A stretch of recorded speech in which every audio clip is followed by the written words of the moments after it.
มีใครอยู่ข้างกันเหมือนเคยเสียงลมพัดผ่านหัวใจที่เฉยมันคุ้นเคยกับคำว่าเดียวดายเคยมีเธอเป็นทุกลมหายใจ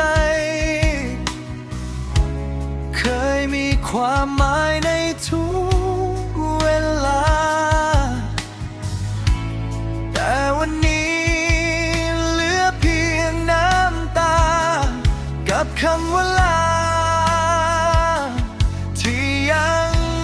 ไม่จางใจมันว่างเปล่าเหมือนไม่มีอะไรเหลือภาพของเธอยังซ้ำตามอยู่ในหัวใจยิ่งคิดยิ่งเหงายิ่งหนาวข้างในเหมือนโลกทั้งใบไม่มีใครอีกแล้ว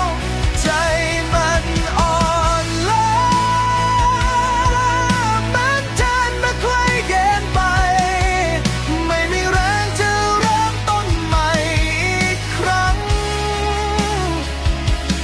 ได้แต่กอดความทรงจำลำพังอยู่กับใจว่างเปล่า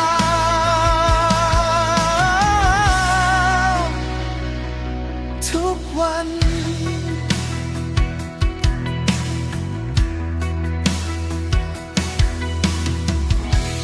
พยายามลืมแต่ยิ่งจำชัดเจน